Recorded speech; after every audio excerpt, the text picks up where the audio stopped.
आज की ये वीडियो काफ़ी खास है, इसलिए आप लोग इस वीडियो को पूरा ज़रूर देखिएगा। आज के समय में भारत और भारत के लोग का सबसे बड़ा सपना है भारत को फिर से एक सुपर पावर देश बनाने का। लेकिन ना तो इसे चीन जैसा और ना ही सोवियत यूनियन जैसा भारत को सुपर पावर बनना है। सुपर पावर बनना है भारत को अमेरिका जैसा, क्योंकि सोवियत यूनियन सिर्फ एक मिलिट्री सुपर पावर था, चीन एक आर्थिक सुपर पावर देश है। ऐसे देशों को पूरी तरह से सुपर पावर नहीं कहा जाता है। ऐसे देश ज़्यादा समय तक सुपर पावर बनकर नहीं रह सकते, कुछ समय के बाद इनका पतन होता ही होता है। चाहे नाजी जर्मनी को देख लीजिए, जर्मनी भी एक मिलिट्री सुपर पावर देश था, जर्मनी की भी अर्थव्यवस्था खत्म ही थी।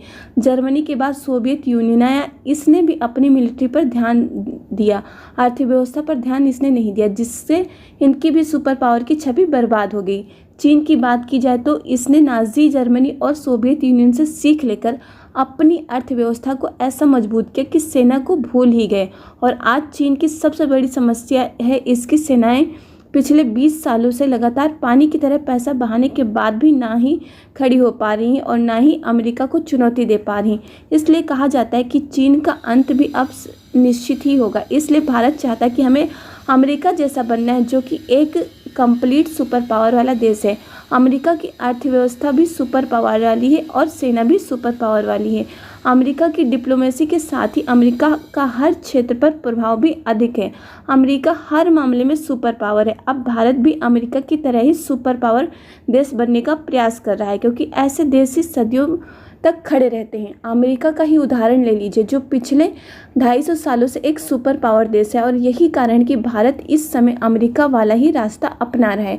अमेरिका का पहला सबसे बड़ा फोकस था कि दुनिया भाड़ में जाए और हम अपने देश की अर्थव्यवस्था को ऐसा मजबूत कर लेंगे कि वो आने वाले कई दशकों तक नहीं बल्कि कई सदियों तक खड़ी रहे। अमेरिका ने अपनी अर्थव्यवस्था पर फोकस किया।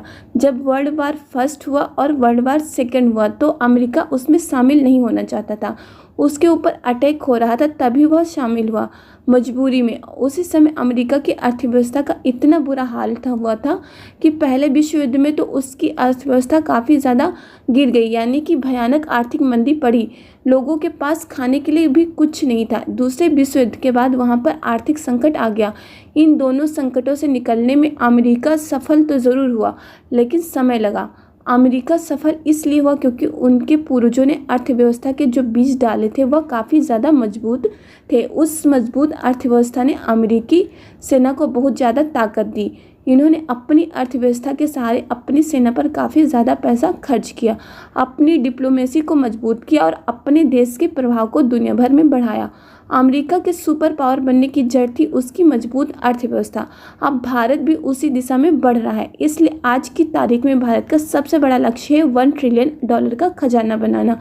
यह बहुत ही बड़ा और बहुत ही कठिन लक्ष्य है, क्योंकि 1 ट्रिलियन के खजाने का मतलब है कि आपके पास हर समय $1 ट्रिलियन मुद्रा के रूप में पड़े रहेंगे। यह इतनी बड़ी रकम है कि आप इस बात से अंदाज़ा लगाएं कि इस धरती पर 180 से भी ज़्यादा ऐसे देश हैं जिनकी कुल अर्थव्यवस्था $1 ट्रिलियन तो दूर की बात है, इसकी आधी भी नहीं है। भारत की इच्छा इससे भी ज़्यादा खजाना बनाने की है। भारत इसमें काफ़ी हद तक कामयाब भी हुआ है। जुलाई 2024 में भारत का खजाना $6.54 बिलियन पर पहुंच चुका है, और यह पिछले कई हफ्तों से लगातार बढ़ रहा है, और यह हर हफ्ते 2 से लेकर 4 बिलियन तक बढ़ता है। यदि इस रफ्तार को काउंट किया जाए तो भारत को 1 ट्रिलियन अर्थव्यवस्था तक पहुंचने में कई साल लग सकते हैं। लेकिन भारत पर अब एक ऐसे खजाने की बरसात होनी शुरू हो चुकी है जो कि इसे बहुत ही जल्द, यानी कि समय से बहुत पहले 1 ट्रिलियन के पार कर जाएगी। इस खजाने का नाम है फॉरेन रेमिटेंस। एक रिपोर्ट निकलकर सामने आई है कि पूरे एक साल में, यानी कि पूरे 2023 में विदेशों में रह रहे भारतीयों ने $120 बिलियन से ज़्यादा भारत में भेजे हैं, जिन्हें फॉरेन रेमिटेंस कहते हैं। यह $120 बिलियन सीधे भारत सरकार के खाते में गए हैं, क्योंकि जब कोई विदेशी नागरिक भारत में पैसा भेजता है तो सरकार उस डॉलर को अपने खजाने में रखती है और उसके बदले में जो रुपया होता है उस व्यक्ति के अकाउंट में ट्रांसफ़र कर देती है, जिससे कि भारतीय खजाने में काफ़ी ज़्यादा मात्रा में डॉलर की वृद्धि होती है। इससे सरकार सोना खरीद सकती है, स्टोर करने के लिए चांदी खरीद सकती है, या फिर कच्चे तेल को खरीद सकती है, जिससे कि अर्थव्यवस्था को बहुत ही ज़्यादा लाभ मिलता है। इस साल सबसे बड़ी खबर यह है कि इस साल 2024 में इसमें लगभग 4% की बढ़ोतरी देखने को मिल रही सकती है। यानी कि 2024 में फॉरेन रेमिटेंस $120 मिलियन से बढ़कर $132 मिलियन के पार आसानी से चला जाएगा।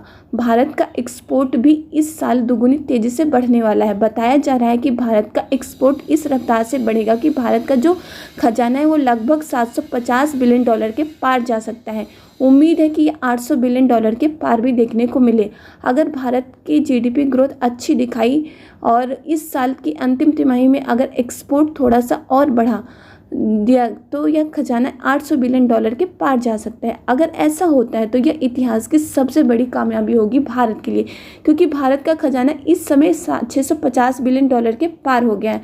यह काफ़ी ज़्यादा अधिक है, क्योंकि भारत का खजाना अभी तक कभी भी $650 बिलियन तक नहीं पहुंचा था, और अगर यह $800 बिलियन तक पहुंचता है तो इसका लेवल काफ़ी ज़्यादा आगे तक पहुंच जाएगा। यह भारत के लिए काफ़ी ज़्यादा फायदेमंद होने वाला। भारत इस दिशा में लगातार प्रयास भी कर रहा है और उसकी अर्थव्यवस्था लगातार आगे बढ़ भी रही है। अर्थव्यवस्था आगे भी बढ़ रही है और भारत का एक्सपोर्ट जो है वो भी लगातार आगे बढ़ रहा है, चाहे एक्सपोर्ट डिफेंस का हो या गुड्स का हो। लगातार भारत का एक्सपोर्ट जो है वो बढ़ता ही जा रहा है। यह भारत के लिए बहुत ही अच्छी बात है। आप लोगों को ये वीडियो पसंद आई हो तो आप लोग वीडियो को लाइक कर दीजिए, साथ में चैनल को सब्सक्राइब कर नोटिफिकेशन बेल आइकन को ज़रूर दबा दीजिए, जिससे लेटेस्ट वीडियो की नोटिफिकेशन आप लोग को मिले और आप लोग वीडियो को सबसे पहले देख पाएँ। और वीडियो को अपने दोस्तों के साथ फेसबुक, व्हाट्सअप, इंस्टाग्राम ग्रुप पर भी शेयर कर दीजिए, जिससे कि और लोग भी वीडियो को देख पाएँ। इस वीडियो में बस इतना ही। जय हिंद, जय भारत।